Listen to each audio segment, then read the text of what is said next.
and go ahead and get started. All right, good deal. Hi, everybody. Erin Toninato here, Executive Director for MACE. As always, happy to be here for Slice. We have a really hot topic. I think a lot of people have been waiting to hear additional information around third-party billing for social workers, which is our topic today. I am also really happy to welcome our Platinum Business Partner, Huddle Up, who's going to give us some information, I think sometime in perhaps the middle of the session. So with that, I'm going to hand it over to whoever's going to introduce those speakers today. And Huddle Up is actually going to start, Erin. Who is going to start? Huddle Up is going to start. Rachel's Oh, going to kick us awesome. off.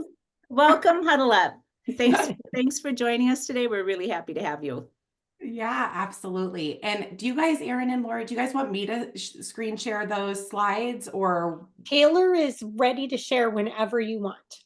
Yeah, hop on over to sharing. I think that would be great. And while she's doing that, good morning, everyone. I am Rachel Mack Robinson, President and founder of Huddle Up. And you can actually advance to the next slide. Perfect. Awesome. It's incredibly exciting for me to be specifically at this meeting as I am a Minnesota native. I grew up in Minneapolis on Lowry Hill, playing ice hockey in Golden Valley. So I have obviously a very soft spot in my heart for Minnesota. Started the company, which was formerly called .com Therapy, back in 2015. I am actually a speech language pathologist by trade and had been working really in the field for some time and noticed that no matter where I worked, whether it was a school, a clinic, a hospital, home health, private, access was a huge issue when it came to receiving my services. Even if I was working at a school district, they maybe had multiple buildings, and I found myself in the, driving from building to building way more than I was actually seeing kids.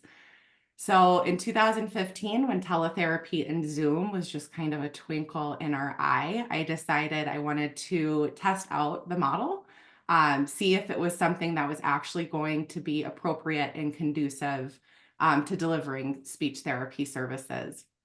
And did so really where everyone starts something in the last frontier of Alaska, where I figured it would be a great place to test that model. Ended up getting a contract in Bethel, Alaska, which is northwest of Anchorage. And if some of you guys are calling in from rural districts, this district was so rural that you actually had to take either an ice highway or a bush plane in order to get from building to building. So that's the plane you see in that photo is my transportation. And what was really unique about us starting out this way and why I like to share it with everyone is that our boots on the ground approach gave us a very unique perspective as to how to do teletherapy correctly. And that was not just placing a therapist and saying good luck. If you can advance to the next slide for me. We found that it was best and most important to W-2 employ all of the providers that we brought on. So as you guys can see, we offer speech, OT, mental health counseling, as well as school psychology. So if any of you guys have any vacancies currently, feel free to call us after this. We are able to source our therapists from all across the country, and we have close to about 400 providers now. In the last almost 10 years, we've actually hit now 1 million therapy sessions. We've got to update this slide. So we have a ton of experience, again, delivering this type of care. And as you guys can see, the SpedForms logo down there, we are not affiliated with SpedForms, but I wanted to put that on there just to rest assured for all of you guys. We have a lot of experience working in Minnesota, specifically with that IEP platform.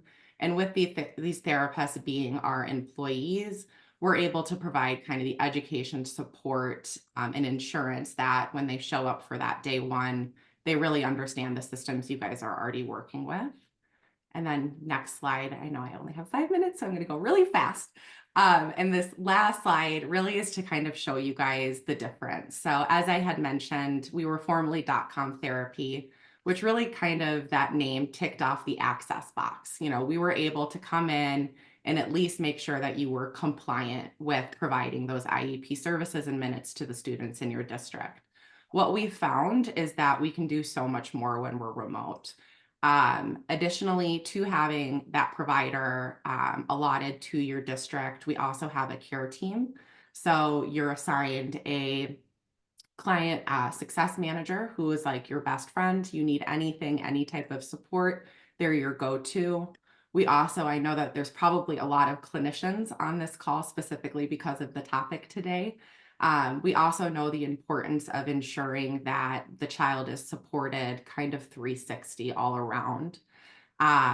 Ensuring that families have support, the teachers and the boots on the ground have support, and that those students are feeling supported. So we are really the first therapy company that has something called Family Care Hub, which is where your family of kiddos that have an IEP are able to access additional supports and materials to make sure that those therapy sessions are able to carry over into the home and then ultimately also into the classroom. We also are obviously budget friendly. We will work within your budget to make sure we're able to fit your needs, making sure we're maximizing therapists to have that face-to-face therapy time versus windshield time. And then we're also, again, therapists run organization, very results driven. We like to see those outcomes, and we do track those in our own personal software system, making sure that you guys have high quality compliance, as well as we're supporting collaboration along the way. So 5 minutes goes so fast as someone that likes to talk. I'm looking out of the corner of my eye and I see that it's 11:07 by time. But again, I just wanted to thank you guys. I know 5 minutes goes fast, but it's incredibly valuable in your world. Every minute counts. So thank you guys for letting us jump on this platform and tell you a little bit about us. And I believe our deck is going to be available for you guys to look at later. So if you want to continue the conversation for more than 5 minutes, feel free to reach out to us after this. But thank you guys so much. Great, thank you. And next up we have Tom Delaney from MDE and Christy McCoy from Minnesota School Social Workers on challenges coming to talk about changes coming in billing medical assistance for school social workers. And I'll pull up their presentation.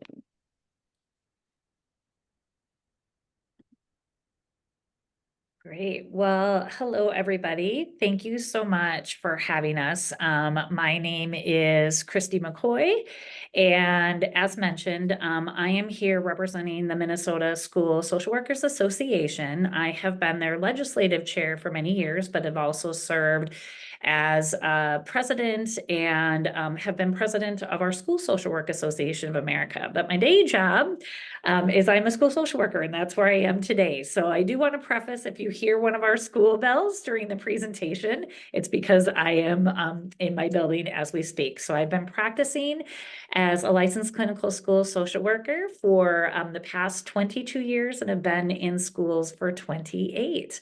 So we're delighted to be here today, and we hope to be able to provide some clarity and share some next steps in regards to this really important amended legislation that has happened that will bring in some vital resources for our special education students.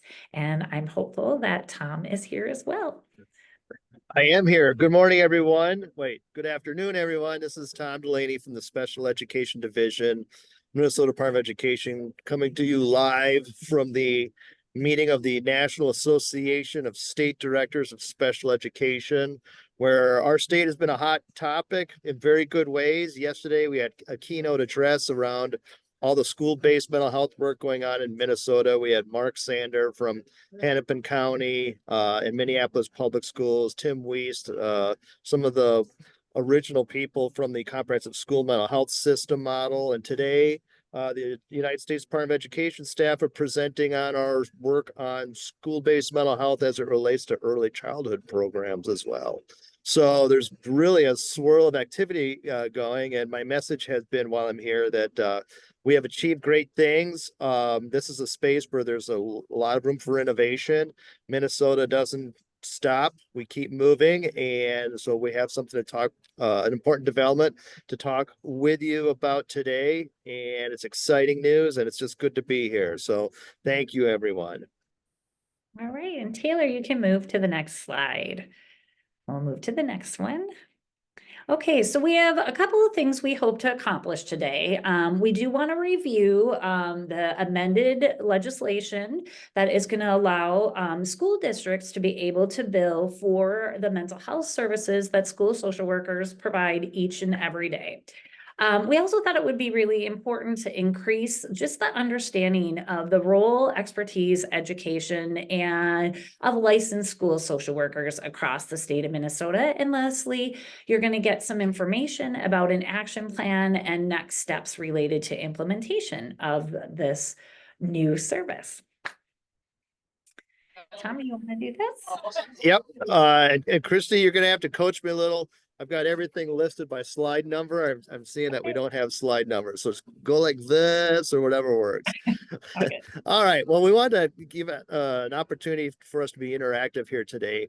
And in the chat, we would like you, if possible, to think about the IEP services or IFSP services that you're currently getting Medicaid. That's through Minnesota through MA reimbursements for. And can you share an example of how Medicaid reimbursement for one of those related services has made a difference in your district? How did it make something possible for you that might not have been possible otherwise, but definitely Medicaid reimbursements made it easier? So if you would, please share that in the chat.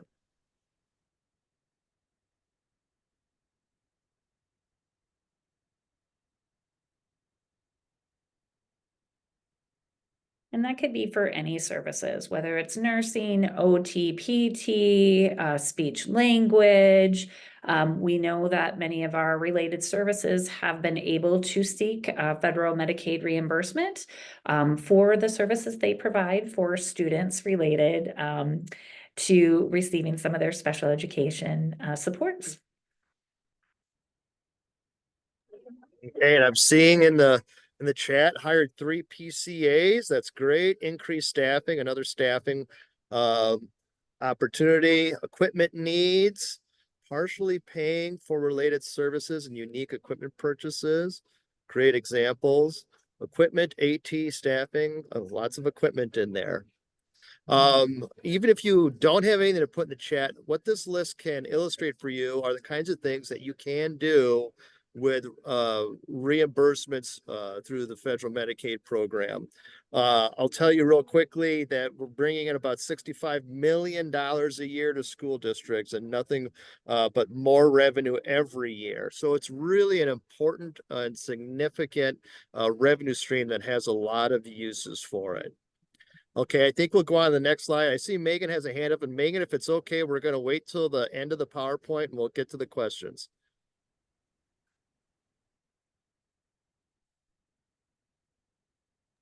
All right, so I'm going to talk real quick about history. We go all the way back to July 1, 2000. I had just joined the department and was assigned to work on financing between state agencies. And I worked with a guy named George Holt. And over at DHS, we had Jeannie Petoskey. And we wanted to leverage Medicaid dollars into the state. So we figured out how to use EDRS back then. Since that all got rolling because of 2000, we had legislation that directed school districts to seek coverage for special ed services when they were covered. So at that time, we took a look at Medicaid policy. We outlined some of the coverage that's still with us today. So that's like Christy mentioned, speech language, OT, PT. Our biggest category of billing is personal care assistance. And like I mentioned, it started out, I think I remember in 2001 or something. Seriously, revenue for the year was like $440, right? And we have had nothing but increases every year since then. And now we're up to about 65 million a year going into schools. We're going to talk about mental health services today and talk about the very significant revenue that's been coming out of other states for that we're going to try to leverage in Minnesota. Other than assessments for mental health previously, everyone had to use children's therapeutic services and supports. This was an option in our state's Medicaid plan that was from the start not designed for schools. And I'll be the first one to tell you, we tried to back schools into that option. Beep, beep, beep, beep. And it just didn't work because it was designed for the private sector with its documentation requirements and a lot of the other things. There wasn't clear return on investment, a lot of administrative hassle like certification. When we take a look at participation data, no surprise, as of 2023, at some point, only five school districts ever sought reimbursement for school social work services through that option. So we knew we had something to fix. Next slide, please, Taylor. Some of the challenges we faced were definitely administrative burden, CTSS. There was a lot of a lack of understanding around the roles and skills, even the plain old licensure of school social workers. Explain to people that school social workers are duly licensed was news to people. And at the same time, we really had this rapidly increasing need for schools to provide behavioral health services as other parts of the state's children's mental health system kind of hit the rocks. I'm talking about day treatment, residential treatment programs. We've never had the number of psychiatric regional treatment facilities that we originally designed for. And despite all those things failing in other parts of the system, we have schools always there to serve the students. And by default, and many of you know about this, providing behavioral health services and supports in the school building in order to help these students be successful daily. So what do we try to do in state government? We got the agencies together. We knew we wanted to build a better system that improves services and supports and that's self-sustaining and builds school district capacity to provide those school-based mental health services, particularly school social work, that we know make a difference. We wanted to make sure that Medicaid revenue gets invested into the things that make a difference for students. That was definitely a priority. The school social workers, the Minnesota School Social Workers Association, were important agents and catalysts of the legislative change that's making this possible.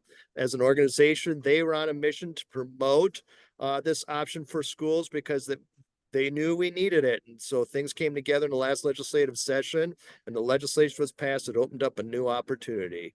Taylor, I'm ready for the next slide. All right, so what happened? Last legislative session, May 2023, we had old language around supporting school social work services with Medicaid reimbursement sitting in state statutes, and it just wasn't working. And actually, it's very fortuitous what Minnesota School Social Workers Association and partners at MACE and Pacer Center did was say, what should this look like? It included some school districts as well in the mix there, and roughed out what would actually work if it were in statute and in the state Medicaid plan. So that law was passed. Now what's happening is our state Medicaid policy is being revised. If you know the Minnesota Healthcare Providers Manual that lays out the policy, we are very close to that being finished, and we're ready to share information from it, even though it's not out there formally published by DHS yet. And we're going to be providing some information sessions backed up by training, both online, and we're going to share those events with you later on the presentation. And also you're going to be seeing DHS and MDE staff at important events like the MISWA, Minnesota School Social Workers Association Conference. We're going to be at the MACE Conference. We're going to be at the School Mental Health Conference. So we're going to try to be all over the place with this deal. And that's because we do want to connect with you and help you leverage these available Medicaid funds for school social work.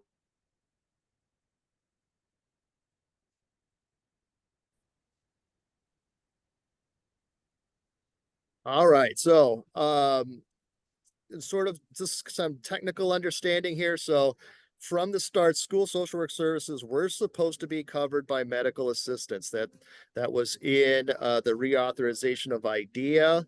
There's supposed to be a covered service under something that's called the EPSDT rehabilitative services. That's early and periodic screening, diagnosis, and treatment, which is a very broad category of federal Medicaid programs designed to get medical and health services to the kids that need them through Medicaid. All that's necessary for that is medical necessity. And most of this work has been about taking IDEA and the special education assessment, evaluation, and planning process and getting a dance going on with the Social Security Act and the Medicaid sections of that in ways that eliminate duplication, in ways that facilitate effective planning, and most importantly, delivery of effective practices and supports in the school building. As the slide says, school social work services are provided in an educational setting by qualified licensed school social work professionals.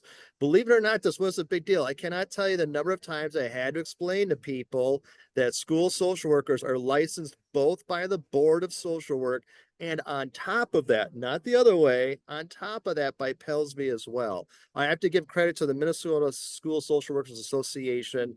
I think it was the last legislative session. They start to blend a little bit, but they produced a beautiful one pager that finally made it crystal clear to people. These are licensed mental health professionals. These are licensed mental health practitioners as well at other levels, and totally legitimate providers of behavioral health services and supports for kids. Next slide, please, Taylor. Okay, so this is one, you check this out. Okay, so the governor's office asked me to take a look at, well, just how much money are other states leveraging for behavioral health services in schools through this type of option. And I wanted to share those numbers with you today. So in Illinois, and that's kind of a national exemplary state, they leverage about $15 million annually in school behavioral health services and supports through Medicaid.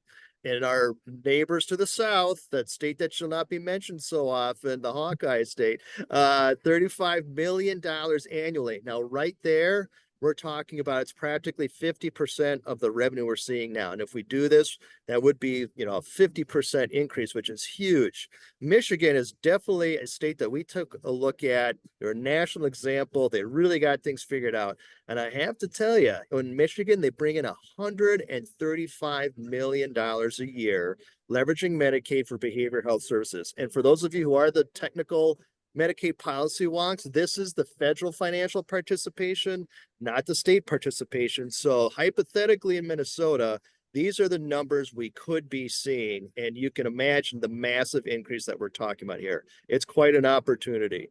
Understandably, the governor's office said this is quite an opportunity, and so that's why we've been proceeding with this work with our MISWA, MACE, and PACER and school district partners. Next slide, please. Okay, do I do myths and facts, Christy, or do you kick it in on this one? Nope, it's all you. All right, great. I love myths. I love facts even more. So myth number one, there's these things that float around about schools and Medicaid. Number one is that schools don't have the ability to implement this. They're not made for Medicaid. And the numbers speak for themselves. The IP services, that speech language, occupational therapy, PCA especially, we're bringing in 67 million a year. I should say 65 million dollars a year. And like I said, that number's only going up every year. It's one of the most successful, I'm going to say crazy successful programs you'll ever see in state government. And it's all because of the work you're doing at the school district and charter school level. So this thing has really moved out, and it keeps moving. It's great news. The big myth too, school social workers aren't qualified mental health practitioners and professionals.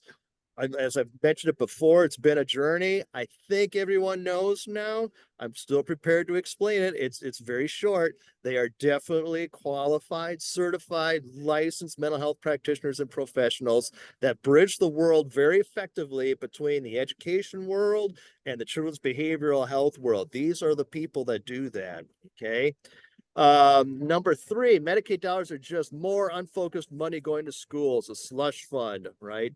The popularity of investment education, unfortunately, waxes and wanes, especially around legislative sessions. But we can really point to results that are achieved by these dollars, even in the state performance plan and annual performance report. Definitely there are improvements in state results happening there. And based on what directors are saying, even in the chat today, this is part of the success. It's getting the resources that directors need in order to do the right things that students need. Next slide, please. Oh, Okay. this is definitely Christy. This is all me. So as mentioned earlier, one of the goals that we wanted to accomplish today is to discuss the specialized practice of school social work, the educational background, qualifications, and scope of practice of school social workers, as well as to clarify the necessity for highly qualified school social workers. So you all know there's many professionals within a school who help to support students' positive mental health. These include school social workers, school counselors, school psychologists, even school nurses, and other specialized instructional support personnel. And the benefit of having school-employed mental health professionals is that we're able to serve in critical leadership roles related not only to school safety and positive school climate, but we also provide essential mental health services to our students. As a specialized area of practice within the broad field of the social work profession, school social workers have been providing a critical link between the home, school, and community, bringing a unique knowledge base and skills to the educational community for over 115 years. So we've been around a long time. And what differentiates us from other helping professionals is that school social workers are educated to understand the interplay of systems and the impact that those systems have on academic achievement while also operating from a strengths perspective. So it's important to understand that Minnesota school social workers are, as Tom has mentioned, and you'll hear repeated throughout this presentation, we are mental health professionals and practitioners as defined by Minnesota statute 245I.04, subdivision 2 through 5, who meet the qualifications and requirements to practice school social work in a school setting.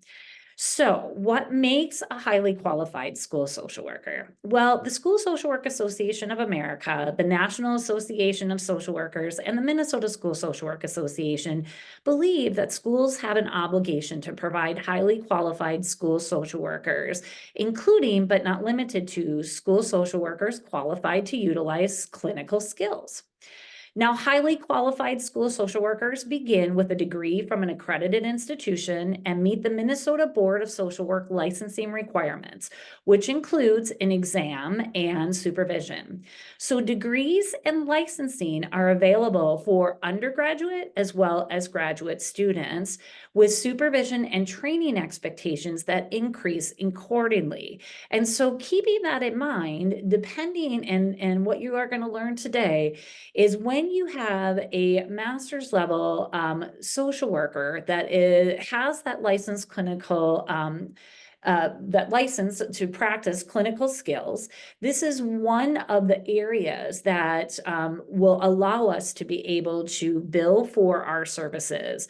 And we'll talk a little bit more about that today. So with that said, as mentioned, yes, we are dually licensed by the board, Minnesota Board of Social Work, and then we also hold our professional educators licensing and standards school social work certification. So next slide, please. I also wanted to make sure that there was some clarity around using the term social work or social worker as a professional title. It is something that is restricted to only those who hold a social work degree from an accredited institution by the Council of Social Work Education, and they must hold a license from the Minnesota Board of Social Work to be identified as a social worker. So the Minnesota Board of Social Work Practice Act is both a title and practice act, explicitly stating that other professions must not represent themselves to the public by any title or description stating or implying that they are engaged in the practice of social work or that they are licensed to engage in the practice of social work. So the purpose of title protection is to assure that students and families and communities that their social worker has the training to be able to provide the necessary care that's needed. Next slide, please.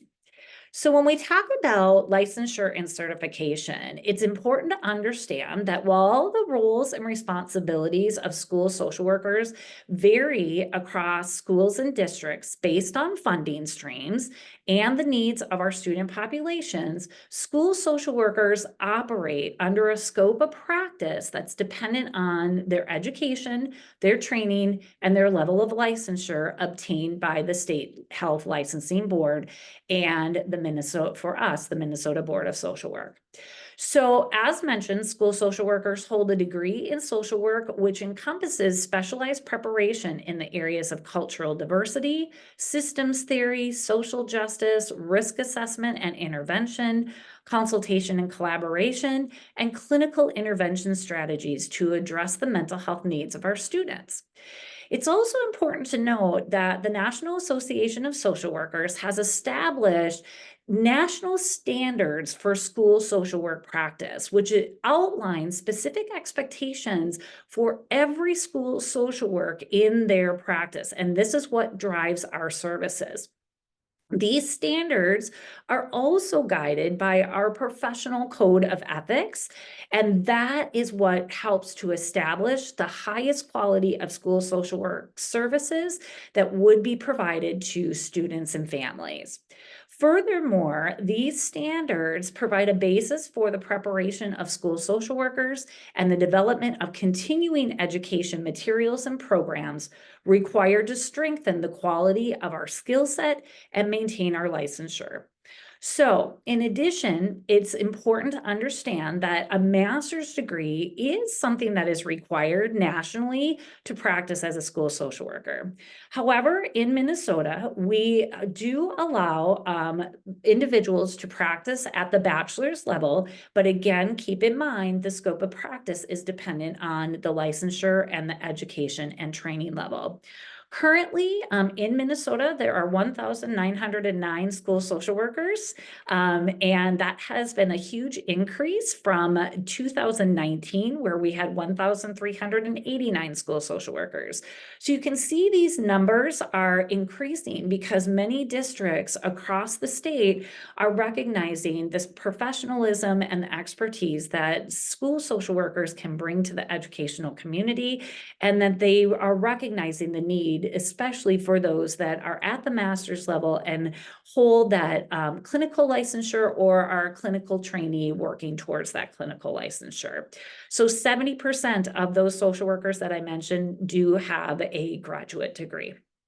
So with that said, in summary, it's important to understand that our Board of Social Work license actually honors our expertise in mental health, whereas our PELSB School Social Work license validates the specialized practice of school social work in an educational setting. Next slide, please. So I wanted to make sure that you all were aware that there is state statute, as I referenced earlier, about who are considered mental health professionals in our state. And you see the list before you, and one of those in groups are licensed independent clinical social workers. So as we look at the Mental Health Practice Act, this delineates the qualifications and scope of practice for individuals who are qualified and identified as mental health professionals and practitioners.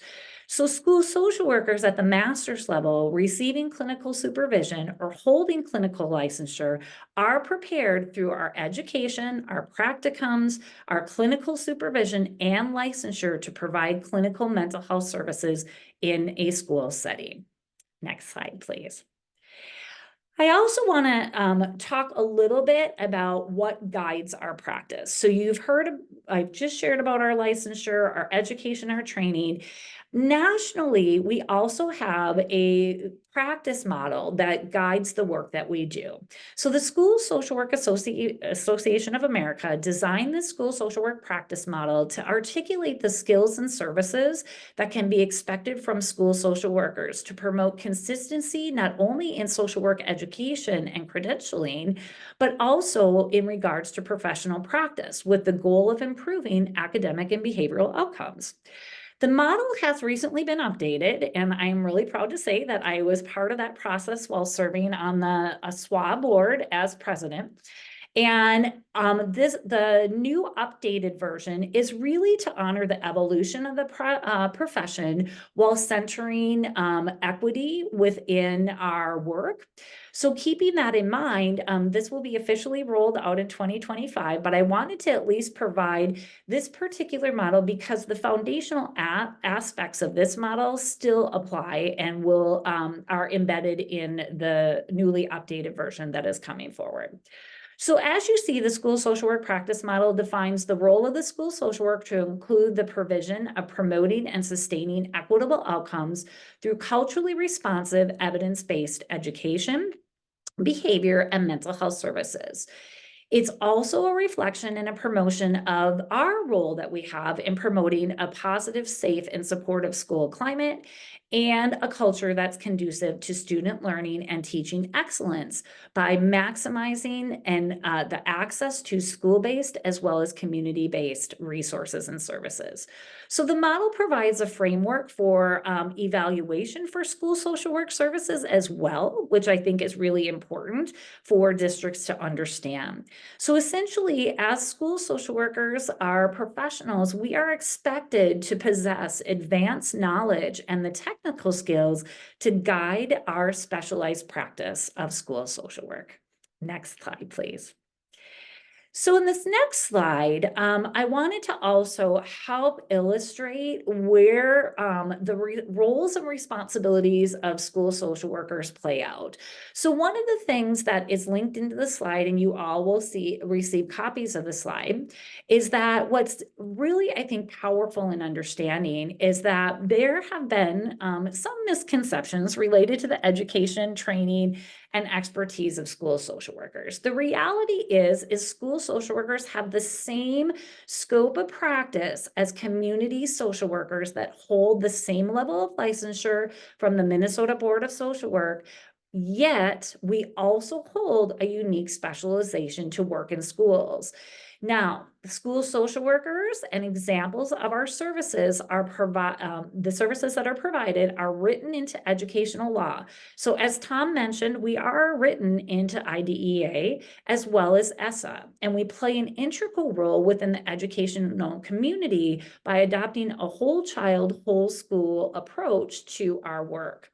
So one of the roles that we uphold is working to remove both tangible and intangible barriers to student and school success, as well as promoting positive youth development by taking a holistic approach to assessing and intervening with students and schools, while also considering the broader social and environmental influences that can have an impact not only on academics, but our students' social emotional needs, their mental health, and school climate as a whole.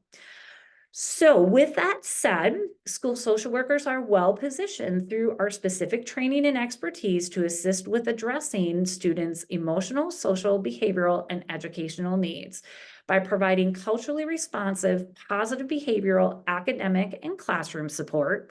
We work in collaboration with and consultation with teachers, parents, other related service providers, and administrators for the provision of evidence-based interventions, and that includes individual and group counseling or therapeutic supports for students pre-K through age 21. So the Who Are School Social Workers document that's linked in purple in the slide really shows you all the different things that you could expect from a school social worker through that MTSS lens. So if you scroll down a little bit, you will see at each of the tiers some of the roles and responsibilities that school social workers have. And I think that really is a beautiful way to illustrate all the different avenues and ways that we can support not only students, but our teachers, our administrators, and our communities as a whole. In addition to that, it is important, kind of going back to the slide, to recognize just the specialized skill set that school social workers have as defined by IDEA. So from this perspective, it's important to note that research continually supports the critical value and impact of the interventions that school social workers are able to provide as significantly reducing barriers to learning. In addition, I just also want to sum up by saying Minnesota school social workers, we know, serve record numbers of students with educational disabilities, providing really critical mental and behavioral services. And we continue to provide these services each and every day. So as we talk about some of the next steps, one of the things I want to ensure that we have some understanding around is the reimbursement that we are seeking is for the services that we have been doing for years and years and years. Part of our professional practice is that we have to document, that is part of our ethical responsibility. And all that this is doing is ensuring that if the systems are set in place, we provide the documentation and our districts will be able to bill for those services. And so that's the beauty of all this. So it's not adding anything to our plate. It is part of what we're already doing. And once the structures are in place for districts, and many districts are already doing this, as Tom shared, because they're seeking services, that Medicaid reimbursement for services like nursing and speech and occupational therapy, physical therapy, etc. So with the passage of this amendment, this really does create a pathway for federal reimbursement for the services that are being provided by the appropriate licensed school social work professionals and practitioners that we have all across the state of Minnesota. So we really believe accessing these federal Medicaid funds is a sustainable revenue source that will help maintain the staffing and build school capacity to provide these medically necessary emotional and behavioral health services as outlined in a student's IEP or IFSP. So with that said, I'm going to turn it back over to Tom so he can share about next steps and where do you all go from here. Yes. Okay, so what we try to do is share with you where are we at right now. We have the past legislation for that. I call it a new improved option for schools to leverage MA for school social worker services.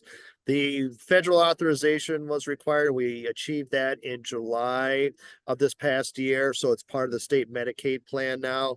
As I described, DHS is very, very close to finalizing the written guidance and the MHCP manual. I'm sorry, Minnesota Healthcare Programs Manual, which functions as the rules around documentation and supervision. You're going to see that soon. We're already putting some of that information out there where state agency staff are presenting and sharing information with directors and school staff. We have some 3 statewide virtual information sessions happening. We had one, might have been, it was yesterday. Okay, it seems like I wanted to make sure because this is moving fast. We have 2 more coming up and we can provide information about that. Want you to know that for anything you want to know, any questions, you want information on the information sessions, you want to ask questions about your particular situation, we have a standalone email address set up at MDE. You can send anything there, and what we'll do is forward it to the person who can give you an answer. Which is also to say that we have real human beings too available to assist. So if you need just contact with a specialist, like someone in MDE or DHS, will set you up with that. Next steps is on the next slide. So here are the 2 information sessions coming up. You didn't miss much by not seeing the first one. They are kind of cumulative. The next one's really going to focus on the clinical direction aspects of the new option. So that's what are the supervision requirements? What does the documentation need to look like? What do we need to be able to show that we did document in the special education evaluation and IEP for purposes of establishing medical necessity? Webinar 3 is the big one. If there's one not to miss, it is the November 13th one where we will be talking nuts and bolts. I love this kind of talk. How to press a button on a computer for a well-provided covered service and actually get a deposit to your school account from DHS. So this is one where you'll have Julie Nur, for example, from MDE, talking about codes and documentation and really getting specific about it. So check that one out for sure. And the next slide, I think this is Christy's list of resources. Christy, you want to say anything about it? Absolutely. So I just wanted to make sure that we had some additional links to resources for all of you to answer any questions that you might have regarding school social work practice. I can also be a resource, as MISWA as well is an amazing resource. And we have lots of professionals that are available that can help support any of the work that is happening across our state. So please do not hesitate to reach out and to myself or anybody on the MISWA board, and we'd be happy to help provide some of that for you. And I know one of the questions that may come up as Tom mentioned, the second webinar that is coming forward is about training for school social workers. MISWA is partnering with MDE as well as DHS to provide specific training for all school social workers across the state of Minnesota so that there's continuity and consistency related to the documentation and the requirements that are needed to be able to access this really valuable funding stream. All right, so if there's any questions, we'd be happy to honor those questions. Again, we're grateful for this time. I know it's a lot of information, but we really feel that this is going to be a wonderful, wonderful way to bring in valuable resources and to support the work that's already happening across your districts. So. All right, it looks like Sarah has a question.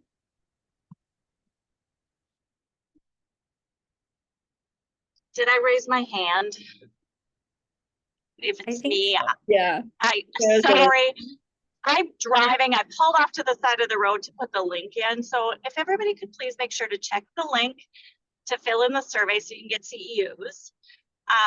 But there is a question from Eva as far as do we have to still do CTSS recertification? So, Christy. And I took a shot at answering that. So what's important to realize is you can do CTSS if you want to. If you're looking at the options and you have a reason that you want to continue or start participating in CTSS, that option will always be there. This is a new additional option designed to be better structured and a better melding of special education processes with Medicaid processes for that to happen. But no, you don't need to participate in CTSS or have to recertify or get certified. And it's fully, anything's plausible. You can use both options if you want. If they meet your different needs in different ways, you can do that as well. So Tom, just for clarification, please, when we used CTSS, we had to recertify, but if the districts choose to do school social worker, we just add them to our MA billing process. There's nothing extra we have to do other than set up for billing for them like we do our school psychs for evaluations or our speech and OT folks. Correct? Yep, that is Thank my you. not to speak for my DHS colleagues as best as I can. That is my understanding. You've already got an NPI. You're good to go. We really wanted this to really be just like the other IEP services, speech, OT. That was kind of the driving idea is why do we have this other thing? And, over here we do it this way, but over here we have to do it this way. So yeah, that is correct. If I could interrupt, like, sorry, as I am driving and not reading my tabs, driving down the interstate, but apparently the date is not at a certain the last slice date or the next slice date. I will be able to go in and fix those. So even if you went to the last one, you should be able to do that again. So sorry, there was a glitch in the system. So if you can just do that. But Tom, this sounds like it's going to be a whole lot easier than CTSS. Yes. And we're really committed to that. I'll tell you, the state agencies, one thing we're watching too that we haven't before is school participation. And we're going to pay a lot of attention to how many schools get on board with this and for how many schools is it working. We're starting near zero. And so we expect to see early adoption maybe from some schools that were part of this process, but where we start losing ground or see slippage, it's on us as state agencies to pay attention to those numbers and come back like Slice is a great opportunity even and say, what do we need to improve so that it's easier to participate and get these federal dollars? Megan, did you have a question too? I saw that your hand was up. I just wanted to make sure to acknowledge you. Yep, I do now. I didn't before. That was a mistake. So we're just still trying to seek some clarification on, so we have one LICSW that is funded out of the general fund. And so if we're wondering if we need to have their salary being tied to special education specifically in order to be able to bill and then supervise clinical trainees as well. That's a really good question. And so one of the things that MISWA, I feel fortunate. DHS has allowed us to have our voice at the table in regards to some of the updates to their policy manual. What I will tell you is if you have an LICSW, even if they're out of the general ed fund, they would be able to supervise. Any LICSW that is in your district could provide that supervision. Now, the actual criteria for what the supervision will look like, all of that training is going to be coming forward, and MISWA will be working with DHS and MDE to kind of talk more about, helping our supervisors know what they need to do and the requirements as it relates to this Medicaid reimbursement. The other question that you had asked, does the funding need to be tied to special ed? That is a really good question. And that would have to be one I'm going to turn over to Tom, or DHS needs to answer for us. So. Yeah, the key is you can't bill Medicaid for people who are being paid with another federal fund. So it's been that way for a long time. Always important to remember. The question around using local funds to pay, there's nothing wrong with using those funds and drawing down federal reimbursements because they're local dollars, no problem. So that's the federal reimbursement matches that expenditure of local or state dollars in those cases. The only thing I'm a little nervous about, and I don't think it's a problem, is we use a rate setting methodology that uses CEDRA. So it pulls the state expenditures and uses that for reimbursement rates. But I don't think that's an issue. I can check with Paul Farron and we can get into a Q&A document in the future. But if it hasn't been an issue in the past, it's certainly not going to be an issue in the future either. Okay. So just to make sure though, so like for our LICSW that is out of the general fund, we wouldn't be able to use her to bill for services for our special education students if she were to see them, but she can supervise our LSW that is seeing and that would be billing for students on their IEPs. Let's make sure to connect directly, just to work through the details. Okay. I don't see the problem with billing that staff member for the covered services that they provide, because if they're being paid with state special ed aid or general ed, state general ed aid or local dollars, those are all eligible for that federal match. So my quick reaction is I don't see a problem, but if we want to troubleshoot, just make sure we can do that too. Wonderful. Thank you. Casey? Hi, so I just want to double check. So just like Ava said, we can put them into the IEP just like any other provider, but we still have to fill out that intent to bill for mental health services form, right? That MDE DHS has. Is that correct? For MDE, I'll say we've always deferred to school districts. When you get into this business, you're an independent Medicaid provider billing. We've always encouraged school districts to use active informed written consent process, even at the district level. I know some folks have looked at, well, when you register as a Medicaid provider in the state of Minnesota, the parents sign a shared consent agreement right there. So do we really need to do something separate? I'm not a lawyer, and the attorneys here at MDE are not going to weigh in on this.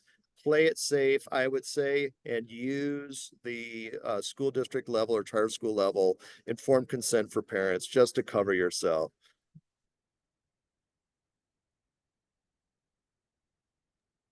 I just want to clarify, but there is an intent to bill for mental health service form, right? That we have to fill out through you guys. We were at a training yesterday and they said that there'd be like a form. I don't think that's an MDE form. If you want to, I'm going to put my email address in the chat. You guys can connect with me on that. We don't require that through MDE. Sometimes DHS, maybe there's something happening there that I'm not aware of. There shouldn't be. But usually that intent to bill is either the written informed consent that you need from parents or the annual notice that goes into, your annual notice and your due process and procedural safeguards document. So that's all that's really required. But let's talk and find out what's happening. Okay, and I can check with Julie too. She's the one who shared that with us. Definitely, that's probably who I'd end up sending it to. So if you want Okay. to take a shortcut, send it to Julie. Sounds good. Thank you.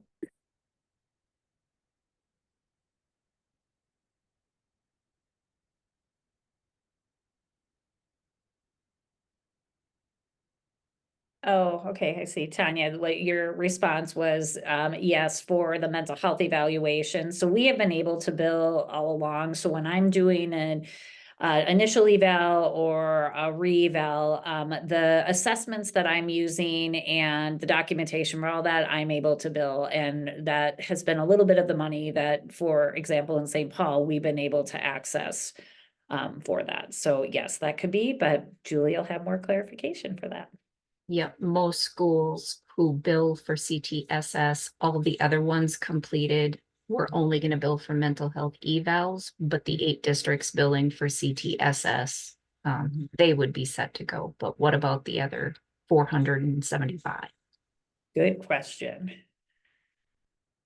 So my understanding, and Tom can answer more to this, so what we're working to do, and there's a timeline that DHS and MDE have to help get the structures in place, and we know that there's a continuum of districts that are at different places on the continuum in terms of their preparedness to be able to bill for services. So that is something that there's going to be technical assistance that is being offered and supports available. And that's why you've got some of these trainings. And Tom, I don't know if you can speak any more to this. When we speak to the higher ups at both DHS and MDE, they have shared a plan moving forward. And this is going to take some time with the rollout.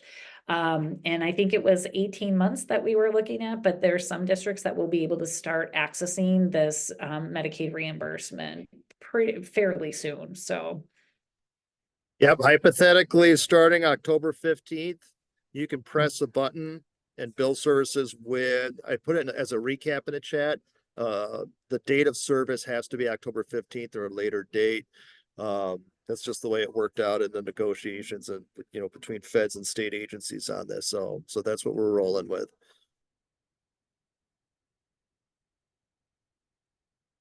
Any other questions or wonderings?